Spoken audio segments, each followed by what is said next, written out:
నమస్తే, welcome to Janabheri news. ముందుగా headlines.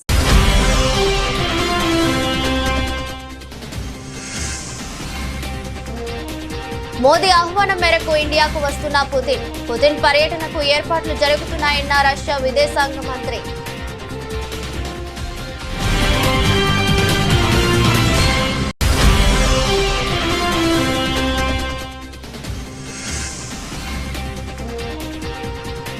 అలాంటి వారి పట్ల మోదీ ప్రభుత్వం కఠినంగా వ్యవహరిస్తుందన్న కేంద్ర హోంమంత్రి. అక్రమ చొరబాటుదారులకు బెంగాల్ ప్రభుత్వం సహకరిస్తుందని అమిత్ షా ఆరోపణ.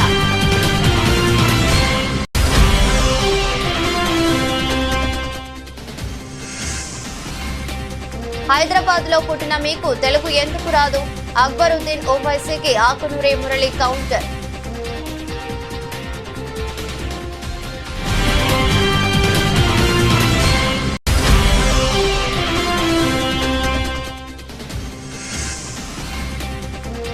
హైదరాబాద్ మెట్రోకు రోజుకు 1.5 కోటి నష్టం. ఛార్జీలు పెంపునకు సర్కారు ససేమిరా.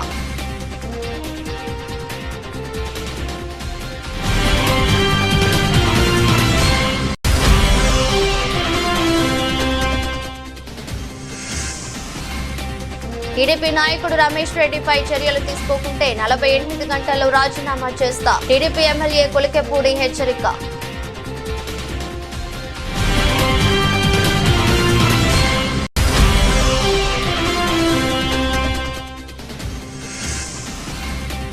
కాళేశ్వరం ప్రాజెక్టుపై రేవంత్ రెడ్డి వర్సెస్ కేటీఆర్.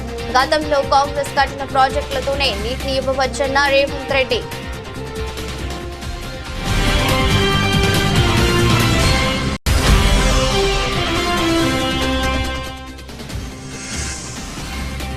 పోలవరంలో పర్యటించిన సీఎం చంద్రబాబు.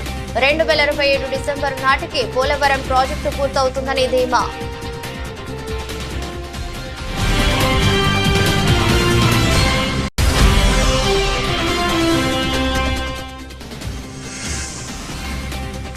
మా హయాంలో దిగ్గజ తెలంగాణ మీ వల్లే దివాలా. అసెంబ్లీలో సర్కారు తీరుపై నిప్పులు చెలగిన కేటీఆర్.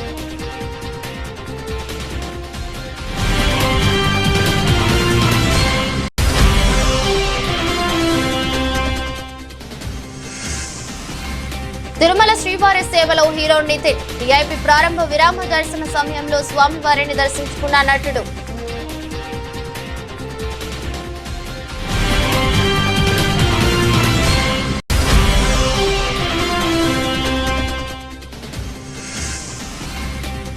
ఒడిదుడుకుల్లో దేశీయ స్టాక్ మార్కెట్ సూచీలు ఫ్లాట్ గా మొదలైనప్పటికీ కాసేపటికే నష్టాల్లోకి జారుకున్న సూచీలు.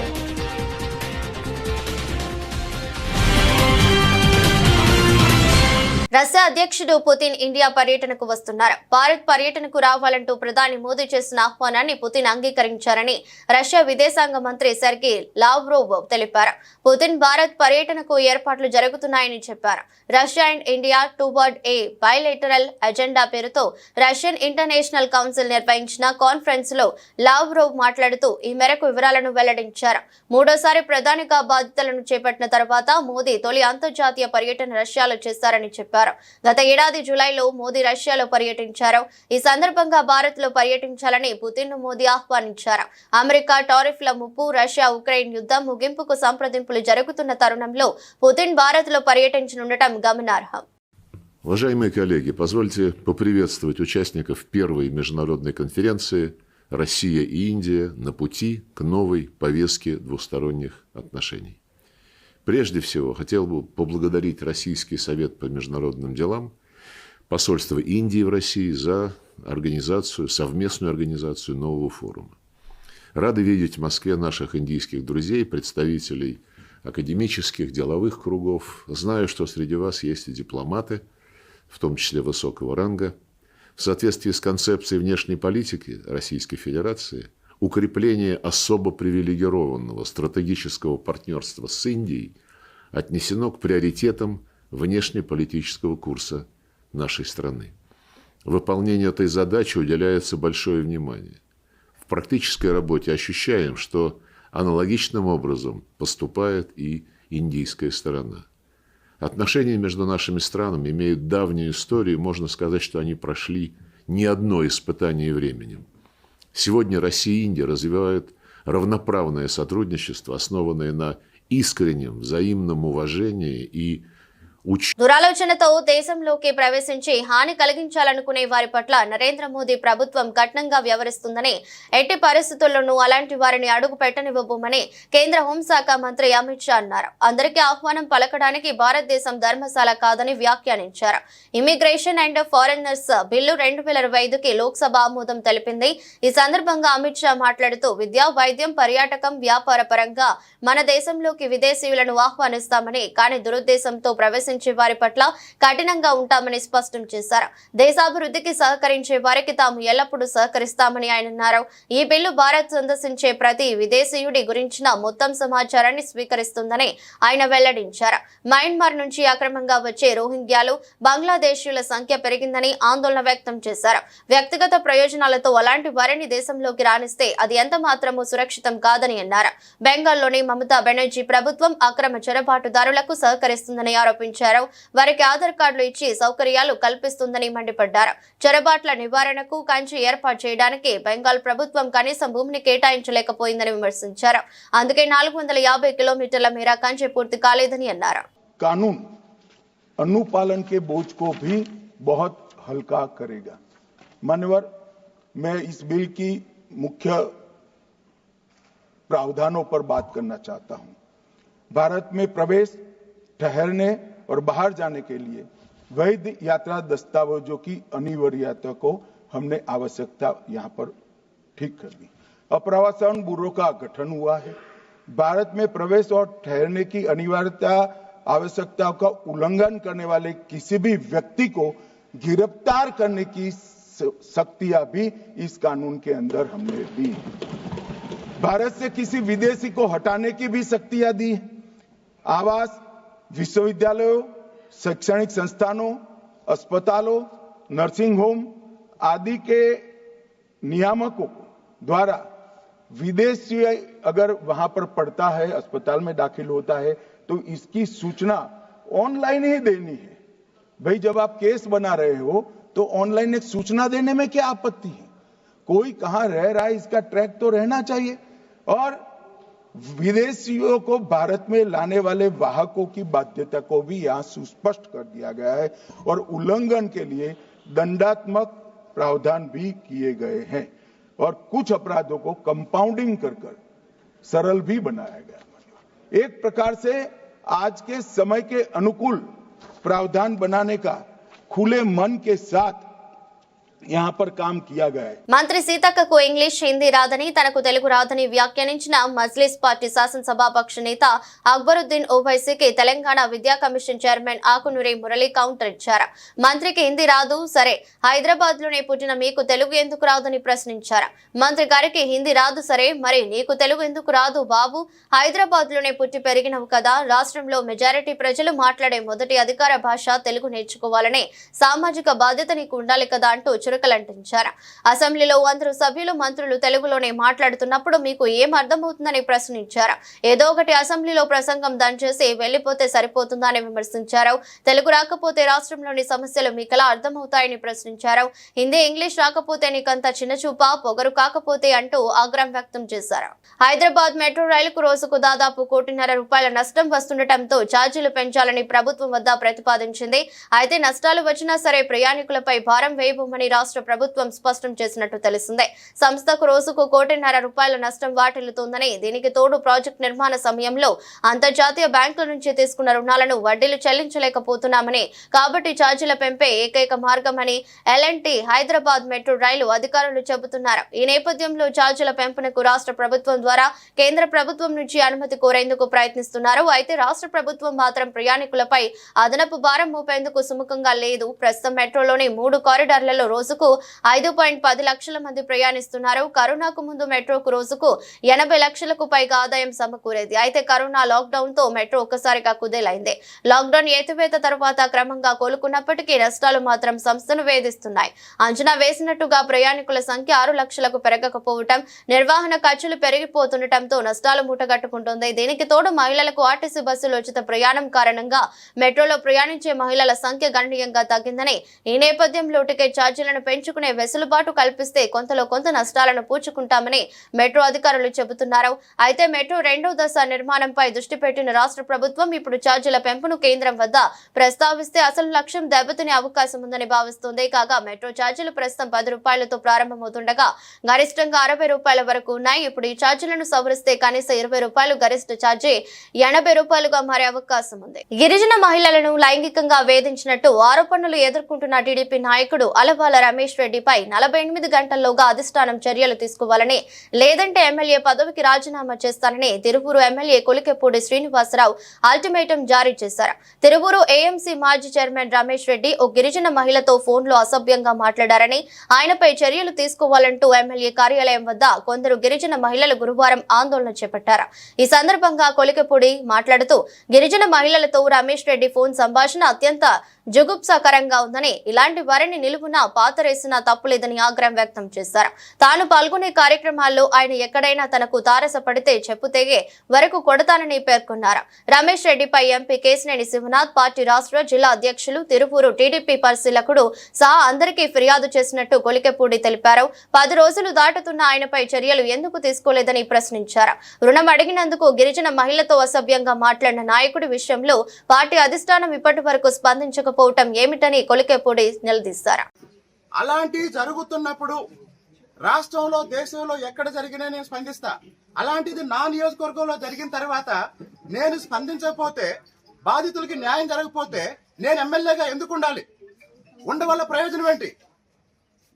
కాబట్టి మీ అందరికీ చెప్తున్నానమ్మా, 10 రోజుల నుంచి మౌనంగా ఉన్నా. నేనే అందరికీ చెప్తున్నా, పార్టీ దృష్టిలో పెట్టాం, నాయకులకు చెప్పాం, చర్య తీసుకుంటారు, కాస్త ఓపిక పట్టండి. నేను వ్యక్తిగత స్థాయిలో స్పందించడానికి నాకు నిమిషం పట్టింది. కానీ ఒక శాసనసభ్యుడిగా నేనేమన్నా స్పందిస్తే దాని మీద అందరి విశ్లేషణ ఉంటుంది. కాబట్టి నేను ఒక బాధ్యతాయుతమైన శాసనసభ్యుడిగా సమన్వయం పాటిస్తున్నాను, కొంచెం ఆగండి అని అందరికీ చెప్పాను. ఇంత దారుణం చేసిన రమేష్ రెడ్డి మీద పార్టీ నాయకత్వం చర్యలు తీసుకోకపోతే 48 గంటల తర్వాత నేను రాజీనామా చేస్తాను. కాళేశ్వరం ప్రాజెక్టు అంశంపై ముఖ్యమంత్రి Revanth Reddy, BRS working president KTR మధ్య మాటల యుద్ధం కొనసాగింది. పంటలు ఎండిపోయి రైతులు నష్టపోతున్నప్పటికీ ప్రభుత్వం పట్టించుకోవటం లేదని కేటీఆర్ విమర్శించారు. కాళేశ్వరం ప్రాజెక్టును కూలేశ్వరం అంటూ మంత్రులు మాట్లాడటం సరికాదని ఆయన అభిప్రాయపడ్డారు. ఆలోచన లేకుండా భారీ ప్రాజెక్టును కూలేశ్వరం అని సంబోధించవద్దని కేటీఆర్ హితవు పలికారు. కాళేశ్వరం కూలిపోయిందని చెబుతున్న ముఖ్యమంత్రి కొండపోచమ్మ సాగర్, మల్లన్న సాగర్ నుంచి హైదరాబాద్ కు నీరు తెస్తారని పేర్కొనడం విడ్డూరంగా ఉందని అన్నారు. అందుకే ముఖ్యమంత్రి అపరిచితుడిలా వ్యవహరిస్తున్నారని ఎద్దేవా చేశారు. కాళేశ్వరం కూలిపోతే కొండపోచమ్మ సాగర్, మల్లన్న సాగర్, బస్వాపూర్ ప్రాజెక్టులు కూడా ఉండవని ఆయన స్పష్టం చేశారు. రైతులను పట్టించుకోవడం లేదన్న కేటీఆర్ వ్యాఖ్యలపై ముఖ్యమంత్రి రేవంత్ రెడ్డి తీవ్రంగా స్పందించారు. కాళేశ్వరం ప్రాజెక్టు లేకపోయినా గోదావరి జలాలను వినియోగించే అవకాశం ఉందని ఆయన తేల్చి చెప్పారు. కమిషన్లు, ఫామ్ హౌస్ల కోసమే రీడిజైన్ల పేరుతో కాళేశ్వరం ప్రాజెక్టును నిర్మించారని ఆయన ఆరోపించారు. పార్తే కానీ మీరు ఏదైతే లిఫ్టులు, పంపులు పెట్టి కూలగొట్టిన దానికి సంబంధం లేదు. శ్రీపాద, ఎల్లంపల్లి, లేకపోతే శ్రీరామ్ సాగర్, ఇవన్నీ ప్రాజెక్టులు మీ తాతల కాలంలో కట్టిన కాంగ్రెస్ ప్రాజెక్టులు. ఆ ప్రాజెక్టులతో ఈ రోజు మల్లన్న సాగర్ కావచ్చు, రంగనాయక సాగర్ కావచ్చు, కొండపోచమ్మ కావచ్చు, నువ్వు కట్టినవి లేకపోయినా కూడా, నువ్వు కూలిపోయినా కూడా ప్రాజెక్టులకు నీళ్లు ఇవ్వడానికి ఉంది. మీరు లేని అబద్ధాలతోని లేకపోతే మేడిగడ్డ దగ్గర కట్టిందో, సుందిల దగ్గర కట్టిందో, అన్నారం దగ్గర కట్టిన మీరు పంపులు, లిఫ్టులతోని కొల్లగొట్టిన 1,00,000 కోట్ల రూపాయల ప్రాజెక్టు గుండు సున్నా లేకపోయినా నీళ్లు ఇవ్వచ్చు. తప్పుదారు పట్టించకండి. రెండవది, ఈరోజు మీరు పదే అక్కడ లగచర్లలో జరిగిందంటున్నారు అధ్యక్ష. మల్లన్న సాగర్ కట్టిన రోజు ఏటిగడ్డ, కిష్టాపూర్, వేమ్లఘాట్ 14 గ్రామాలు, తండాలు కలిసి పరిగెత్తించి మిమ్మల్ని కొట్టిన రోజు మీరు పోలీసుల బూట్ కాళ్ళతోని తొక్కిచ్చిన రోజు, ఆ రోజు ఎట్లా జరిగింది అధ్యక్ష? అది గజ్వేల్లోనే కదా. గజ్వేల్ నియోజకవర్గంలో సిద్దిపేట జిల్లాలో ఉన్న వేములఘాట్ కావచ్చు, ఏటిగడ్డ, కిష్టాపూర్ కావచ్చు, నేను పోయి దీక్ష చేసిన అధ్యక్ష 48 గంటలు. భూసేకరణకు వ్యతిరేకం కాదు, నష్టపరిహారం పెంచండి అని చెప్పినాం. మీరు 3 లక్షలు ఇస్తే 7 లక్షలు చేయమన్నాం. ఈరోజు మీరు ప్రతి ప్రాజెక్టు పక్కన 100 ఎకరాలు మీరు ఫామ్ హౌజులు కొనుక్కున్నారా లేరా? ఈ రోజు ప్రాజెక్టులు డైరెక్ట్ గా కొండపోచమ్మ నుంచి మీ ఫామ్ హౌస్ కి, మీ ఎర్రవల్లి ఫామ్ హౌస్ కి కాల్వలు తీసుకొని 100 ఎకరాలు మీరు నీళ్లు తీసుకెళ్ళినరా లేరా? ఈ రోజు రంగనాయక సాగర్ దగ్గర హరీష్ రావు గారికి ఫామ్ హౌస్ ఉన్నదా లేదా? మీరు ప్రాజెక్టులు కట్టిందే మీ ఫామ్ హౌస్ల కోసం. ఏపీ ముఖ్యమంత్రి చంద్రబాబు పోలవరం ప్రాజెక్టును సందర్శించారు. నిర్వాసితులతో సమావేశమయ్యారు. ఈ సందర్భంగా ఆయన మాట్లాడుతూ 2027 డిసెంబర్ నాటికి పోలవరం ప్రాజెక్టు పూర్తి చేయాలన్నది తమ లక్ష్యమని అన్నారు. 2027 నవంబర్ నాటికి ప్రాజెక్టు నిర్వాసితులకు పునరావాసం ఏర్పాటు పూర్తి చేయాలని భావిస్తున్నామని చెప్పారు. పోలవరం ప్రాజెక్టు నుంచి నీళ్లు వదిలే ముందే పునరావాస చర్యలు పూర్తవుతాయని తెలిపారు. దళారులు మోసగాళ్లకు అవకాశం లేకుండా చేస్తామని స్పష్టం చేశారు. 829 కోట్లు నేరుగా నిర్వాసితుల ఖాతాల్లో వేసిన ఘనత తమది అని చంద్రబాబు ఉద్ఘాటించారు. 2014 విభజన జరిగిన ఇమ్మీడియట్ గా అటు కేంద్రంలో గవర్నమెంట్ ఫామ్ చేయలేదు, ఇటు రాష్ట్రంలో గవర్నమెంట్ ఎన్నికలైనాయి. గవర్నమెంట్ ఫామ్ చేసే స్టేజ్ లో 7 మండలాలు ఏవైతే ఉన్నాయో అవి తెలంగాణలో ఉంటే ప్రాజెక్టు పూర్తి కాదు, సమస్య పరిష్కారం కాదు. ఆ రోజు నాకు ఒక ఇంట్యూషన్, నేను ముఖ్యమంత్రి అయ్యాను, ఒక అనుభవం ఉంది. అనుభవం ఉన్నప్పుడు మొత్తం డీటెయిల్స్ తెప్పించుకొని చూస్తే అప్పటికి బైఫర్కేషన్ యాక్ట్ లో గట్టిగా మాట్లాడడం అయినాయి. కానీ ఆ రోజు నాకు వచ్చినటువంటి అనుమానం నివృత్తి చేసుకోవడానికి పిలిపించి మాట్లాడినప్పుడు ఇది రాకపోతే చాలా సమస్యలు వస్తాయి. ఒక్కసారి నోటిఫికేషన్ 2 స్ట్రైక్ గానీ అయిపోతే ఆ స్టేట్ పర్మిషన్ అవసరం, ల్యాండ్ ఎక్వేషన్ అన్నిటికీ. అక్కడి నుంచి ప్రాబ్లమ్స్ వస్తాయనే ఉద్దేశంతో గట్టిగా పట్టుబట్టి ఫస్ట్ టైం చరిత్రలో ఒక గవర్నమెంట్ ఏర్పడిన తర్వాత పార్లమెంట్ పెట్టుకొని ఇక్కడ అసెంబ్లీ పెట్టుకొని రెగ్యులర్ బిజినెస్ కు వస్తాం. బిఫోర్ పార్లమెంట్ సమావేశాల కంటే ముందు ఒక ఆర్డినెన్స్ ఇష్యూ చేసి, పార్లమెంట్ పెడితే ఆర్డినెన్స్ కాబట్టి ఆర్డినెన్స్ ఇష్యూ చేసి ప్రెసిడెంట్ ఆఫ్ ఇండియాను కన్విన్స్ చేసి, ప్రెసిడెంట్ ఆఫ్ ఇండియా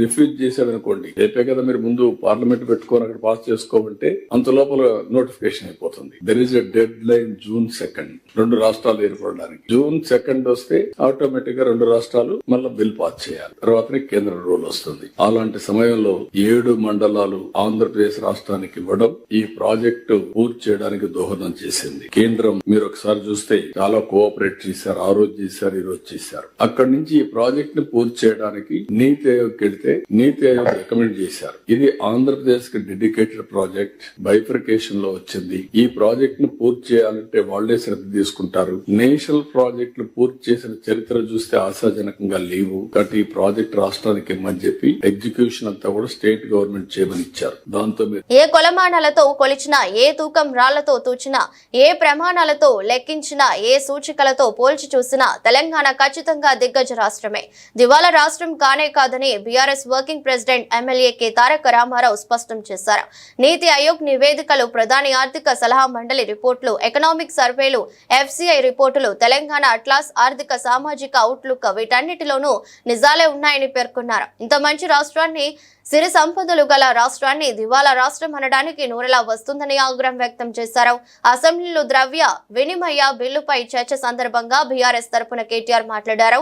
బీఆర్ఎస్ హయాంలో 218 టీఎంసీల నిల్వ సామర్థ్యాన్ని జత చేసినట్టు కేటీఆర్ వివరించారు. కాళేశ్వరం, MMR, గౌరవెల్లి, నెట్టెంపాడు, భక్తరామదాసు, KLI, తుమ్మిళ్ళ, చెనాక, కొరాట ఇలా సాగునీటి రంగంపై 1000 కోట్లు ఖర్చు చేశామని, మిషన్ కాకతీయ కింద 22,627 చెరువులను బాగు చేశామని తెలిపారు. బీఆర్ఎస్ హయాంలో అన్ని రకాల పంటల దిగుబడి 1.07 కోట్ల టన్నుల నుంచి 4.65 కోట్ల టన్నులకు అంటే 355% పెరిగిందని, వ్యవసాయం రైతులు సాగునీటి రంగంపై పెట్టుబడి పెట్టడం వల్లే ఇది సాధ్యమైందని చెప్పారు. ధాన్యం ఉత్పత్తి 68 లక్షల టన్నుల నుంచి 2023లో 2.7 కోట్ల టన్నులకు పెరిగిందని, పంజాబ్, హర్యానాను దాటిపోయిందని తెలిపారు. అధ్యక్ష, నేను ఒకటే చెప్తా ఉన్నా, ఆనాడు మిగులు రాష్ట్రంగానే మన ప్రయాణం ప్రారంభమైంది.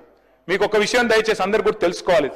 మేము ఆనాడు తెలంగాణ ఉద్యమంలో ఉన్నప్పుడు పెద్దలు కేసీఆర్ గారు, పెద్దలు జయశంకర్ గారు ఎప్పుడు చెప్పేవారు, తెలంగాణ 1948లో సర్ప్లస్ స్టేటే, 1956లో ఆంధ్రాతో కలిసినాడు సర్ప్లస్ స్టేటే, 68లో ఉద్యమం ప్రారంభమైనాడు మొదటి దశ ఉద్యమం, ఆ రోజు సర్ప్లస్ స్టేటే, 2001లో సర్ప్లస్ స్టేటే, 2014లో సర్ప్లస్ స్టేటే, 2025లో కూడా సర్ప్లస్ స్టేటే, మిగులు రాష్ట్రమే. నేనేదో ఊరికే చెప్పట్లేదు అధ్యక్ష. సర్ప్లస్ అంటే ఏంది అధ్యక్ష?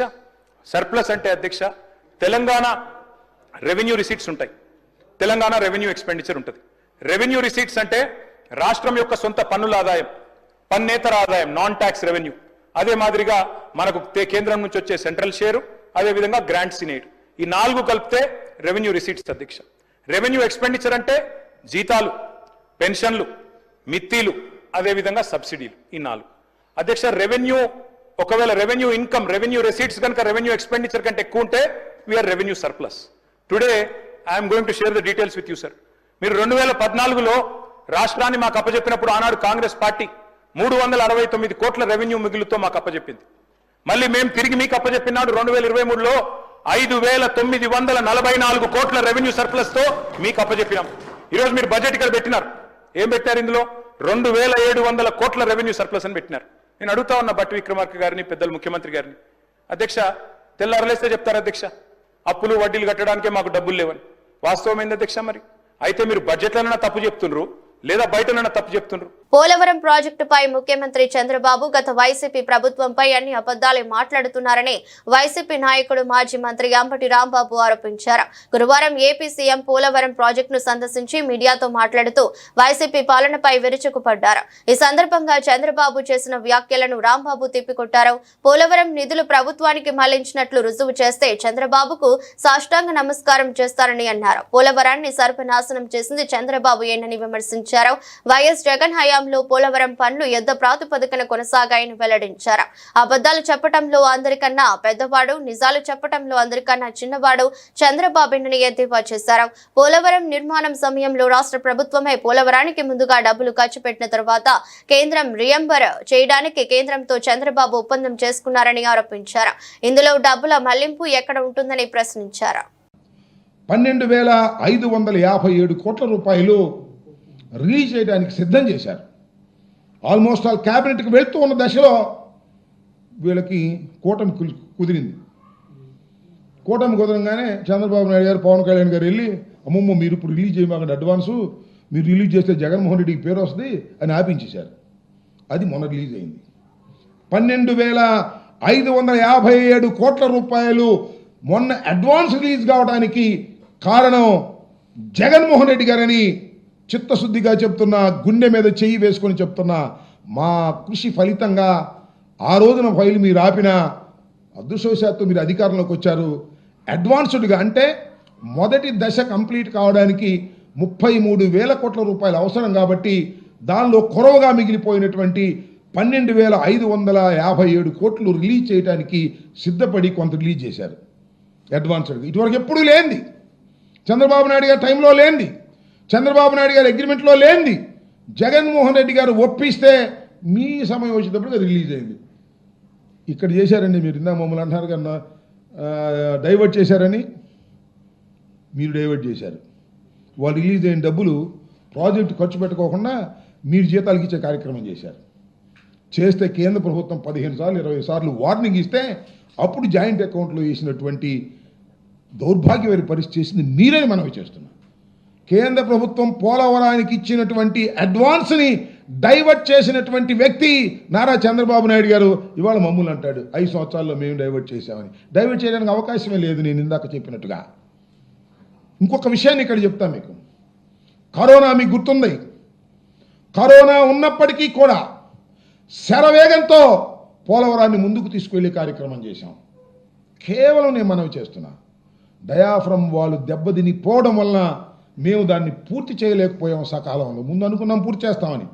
నేను వెళ్ళిన తర్వాత వెళ్ళి మాట్లాడి సీఎం గారితో చెప్పి డయాఫ్రమ్ వాళ్ళు దెబ్బతింది సార్, ఇది నూతనమైనటువంటి డయాఫ్రమ్ వాళ్ళు నిర్మించేంత వరకు కూడా ఇది పూర్తి చేయడం సాధ్యం కాదు అని చెప్పి ఒప్పించి ఎప్పుడు పూర్తి చేస్తామో కరెక్ట్గా చెప్పలేమనే విషయాన్ని కూడా ప్రభుత్వం తరపున తొలిసారిగా నేను చెప్పినటువంటి అంశాన్ని కూడా ఇక్కడ నేను గుర్తు చేస్తున్నాను. శాసన మండలిలో పదవీ కాలం పూర్తి చేసుకున్న సభ్యులను ఘనంగా సత్కరించారు. శాసన మండలి ఆవరణలో జరిగిన కార్యక్రమంలో మండలి చైర్మన్ గుత్తా సుఖేందర్ రెడ్డి, ముఖ్యమంత్రి రేవంత్ రెడ్డి చేతుల మీదుగా పదవీ కాలం పూర్తి చేసుకున్న 9 మంది సభ్యులను సత్కరించారు. మార్చి 29వ తేదీతో పదవీ కాలం ముగుస్తున్న టి జీవన్ రెడ్డి, కూర రాఘోత్తమరెడ్డి, అలుగుపల్లి నర్సిరెడ్డి, మహమూద్ అలీ, సత్యవతి రాథోడ్, సేరి సుభాష్ రెడ్డి, యగ్గి మల్లేశంతో పాటు మే 1వ తేదీతో పదవీ కాలం పూర్తి చేసుకుంటున్న ఎంఎస్ ప్రభాకర్ రావుని సత్కరించారు. కార్యక్రమంలో భాగంగా పదవీ కాలం పూర్తి చేసుకున్న ఎమ్మెల్సీల సేవలను గుర్తు చేసుకున్నారు. కార్యక్రమంలో మండలి డిప్యూటీ చైర్మన్ డాక్టర్ బండా ప్రకాష్, మంత్రులు డి శ్రీధర్ బాబు, దామోదర్ రాజ్ నరసింహ, పలువురు శాసన మండలి సభ్యులు, ప్రభుత్వ ప్రధాన కార్యదర్శి శాంతి కుమారితో పాటు పలువురు అధికారులు పాల్గొన్నారు.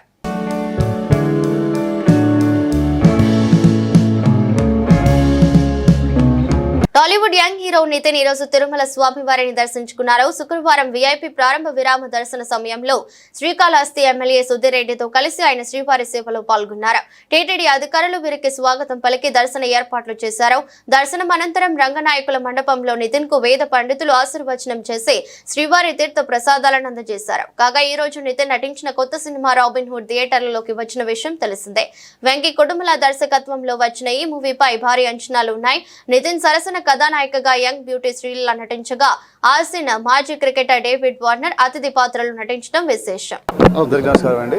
ఇవాళ మార్చ్ 28 నా సినిమా రాబిన్ వస్తుంది ఇవాళ. సో దాని ముందు స్వామివారిని దర్శించుకున్నాను. దర్శనం మా బుజ్జల సుధీరన్న వల్ల శ్రీరాజ్ మాకు చాలా బాగా జరిగింది. మా ఫ్యామిలీ ఫ్రెండ్ ఎప్పటి నుంచో. So thank you so much. So అందరూ ప్లీజ్ సినిమా చూడండి, చూసి ఎంజాయ్ చేయండి. నెక్స్ట్ ప్రాజెక్ట్ సినిమా పేరు తమ్ముడు అండి.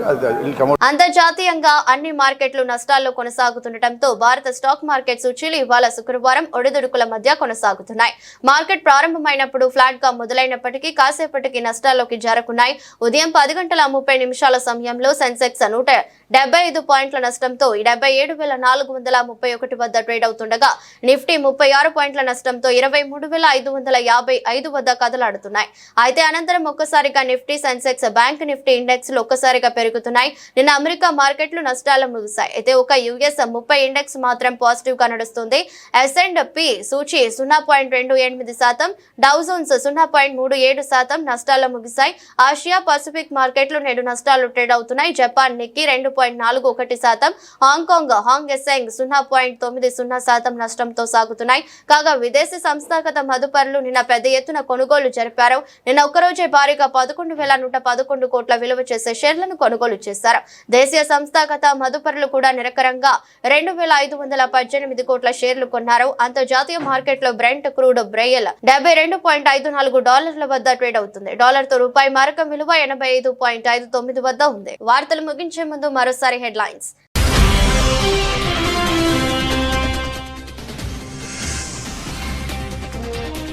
మోదీ ఆహ్వానం మేరకు ఇండియాకు వస్తున్న పుతిన్ పర్యటనకు ఏర్పాట్లు జరుగుతున్నాయన్న రష్యా విదేశాంగ మంత్రి.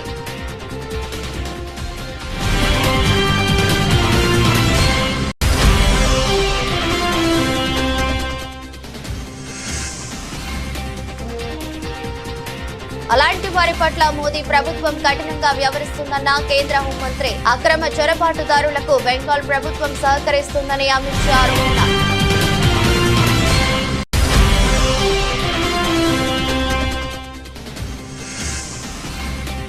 హైదరాబాద్ లో పుట్టిన మీకు తెలుగు ఎందుకు రాదు? అక్బరుద్దీన్ ఓవైసీకి ఆకునూరి మురళి కౌంటర్.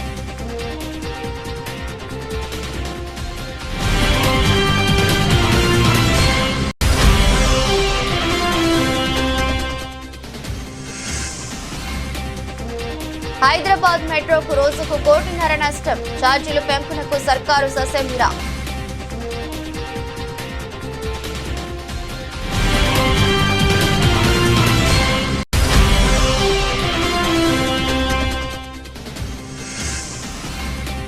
టీడీపీ నాయకుడు రమేష్ రెడ్డిపై చర్యలు తీసుకోకుంటే 48 గంటల్లో రాజీనామా చేస్తా. టీడీపీ ఎమ్మెల్యే కొలికెపూడి హెచ్చరిక.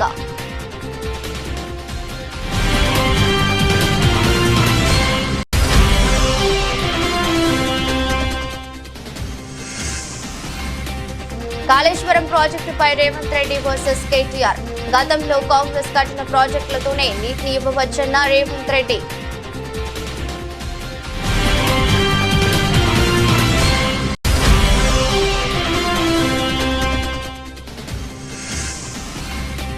పోలవరంలో పర్యటించిన సీఎం చంద్రబాబు. 2027 డిసెంబర్ నాటికి పోలవరం ప్రాజెక్టు పూర్తవుతుందని ధీమా.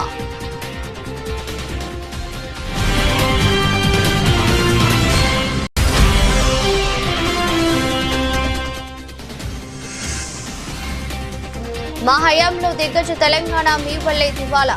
అసెంబ్లీలో సర్కారు తీరుపై నిప్పులు చెలగిన కేటీఆర్.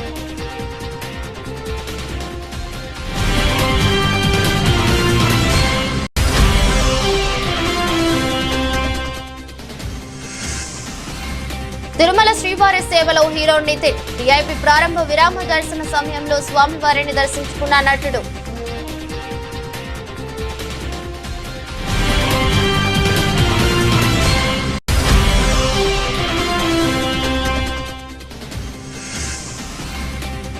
ఒడిదుడుకుల్లో దేశీయ స్టాక్ మార్కెట్ సూచీలు ఫ్లాట్ గా మొదలైనప్పటికీ కాసేపటికే నష్టాల్లోకి జారుకున్న సూచీలు.